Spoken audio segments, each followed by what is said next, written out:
just happened. Why would anyone do that? Yeah. How crazy do you have to be to slash someone's tires? It happened the day after a party at Orlando's apartment, where he learned that Haley and Kevin were on again. I was the one who found her tires slashed. Kevin had spent the night at Haley's. We wake up, she walks me out of the door, and this time when I was walking past her car, I noticed that something looked off about it. Slashed every single one. And I told her right away, I said, it must be Orlando. Orlando denied it and even tried to blame Kevin, but Karen Anderson didn't buy it. So you're pretty convinced that it was Orlando who slashed her tires? Oh, absolutely. I said, Haley, you need to make a police report. So the police came over, they took the information down, but she wouldn't press charges because it was over $600 in damage and it would have been considered a felony and he would have been kicked out of the nursing school. For a while, Haley kept her distance from Orlando, but despite warnings from her family and friends, she eventually let him back into her life. It was a red flag for you, but not necessarily for Haley. No, right. She trusted him. Nearly 6 months after her tires were slashed, Haley went missing, even off Snapchat. Josie and another roommate named Michelle tracked Haley's iPhone to Orlando's apartment and then climbed through a window in search of their friend. I boosted Michelle up first and then climbed in. And she was a little ways ahead of me, and basically she screamed and yelled to me like, Josie, call 911. And I walk in there, and then I see Orlando's bedroom, and Haley is there. I didn't know for sure that she was dead at the time. She just was so pale, you know. Haley had been strangled to death, and Orlando III was nowhere to be found.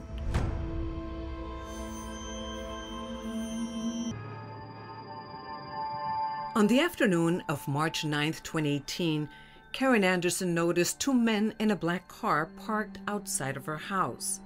And they get out of the car and they walk up to the door and they sat me down at the table and they said Haley's name. And then they said suspicious activity. And so I was like, I just kept staring at him and it wasn't processing. And I said, what do you mean? And then they told me. Her daughter Haley had been found strangled to death in Orlando's bed. I was just numb. I felt angry that I didn't push for them to be arrested for that tire slashing and that I didn't, raise more red flags for Haley with that. Slashed every single one. Binghamton Police Lieutenant Corey Minor led the search for Haley's suspected killer. So this is the house that Orlando lived in? That is correct.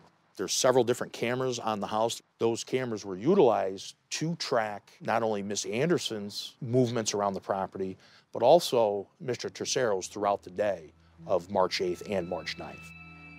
The first recording of interest to police was on Thursday, March 8th in the early morning hours, when Haley met up with Orlando. The camera on the front of the house shows Miss Anderson and Mr. Tercero walking into the residence on March 8th. After Miss Anderson walks into the house, she is never seen again. Mr. Tercero, on the other hand, he is seen leaving the residence several times. Nearly 7 hours after arriving with Haley, Orlando is seen clearing the driveway of garbage and leaving alone. Using a receipt they found in his apartment, police tracked his movements to a local pharmacy where he purchased ZzzQuil and melatonin, 2 sleeping aids. Orlando then returned to his apartment, where security cameras didn't pick him up for another 7 hours. But when they did, he didn't go very far, says then Broome County District Attorney Stephen Cornwell. You could see he's walking in the direction of where the basement is. Investigators believe Orlando tried to hang himself in his apartment using hooks that were stored in the basement. But in his failed attempt, they believe he fell and hurt himself. You can see some blood on the floor. You can see a tie hanging from a doorway. Detectives also found a note written in Spanish, which begins, "Lamento mucho esto. I'm really sorry about this. I never felt I could be capable of doing this." He also wrote, "Papi, te veo pronto. Father, I'll see you soon." His father had passed 5 years earlier. Investigators thought it read like a killer's confession and suicide note.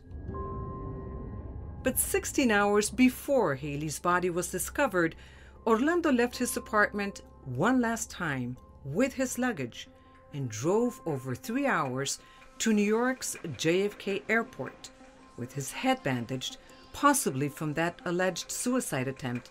Orlando boarded a plane and headed home to Nicaragua. When I learned he was in Nicaragua before we could get to him, the first thing I thought was, no way, he got away with murder. It was now up to Nicaraguan authorities to capture a fugitive with dual citizenship. I don't know what our relationships are with Nicaragua, but if he fled there and we don't have a way to get him back because he has dual citizenship, this is not going to be good. Traveled to Managua, Nicaragua, with the help of risk advisor Nick Copeland and Nicaraguan journalist Alfonso Flores to retrace Orlando's steps, starting with where he landed. Who picked him up at the airport in Nicaragua? To this day, I don't know.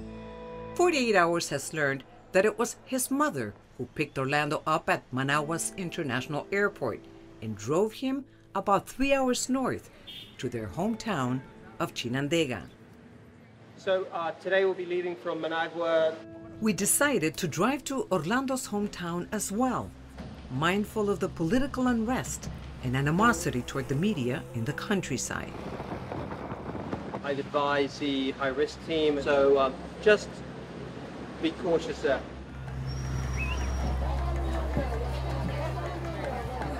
For several days, Orlando allegedly hid out in this small town, in the house where he grew up, across the street from the church his family once attended. Back in Binghamton, Steve Cornwell wasn't sure Nicaraguan authorities were even looking for Tercero. We had no communication with anybody in the government of Nicaragua at that point for those few days. Then, 4 days after his arrival, Orlando's mother drove him an hour south to the much larger city of León to get medical attention. According to the police report, Orlando Tercero was brought to this hospital with self-inflicted wounds, implying he tried to take his own life. It's possible that someone here recognized the fugitive. The story had been in the news for days. We were told that this is where police finally found and arrested Orlando. The next day in Managua, police held a press conference informing the world that Orlando Tercero was in custody and put him on display for all to see.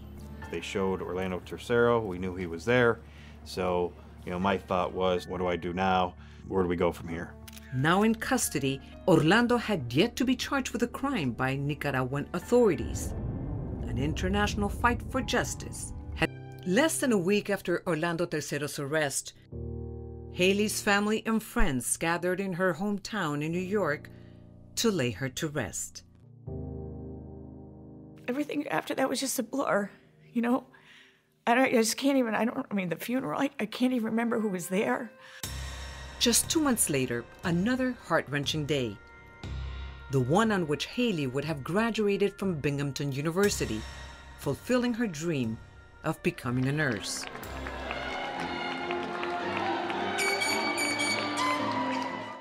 It was probably the saddest day.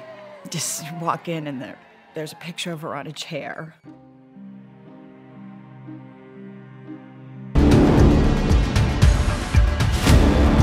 Haley's father, Karen's ex-husband, Gordon Anderson, accepted his daughter's diploma in her honor. Accepting on behalf of Haley Anderson.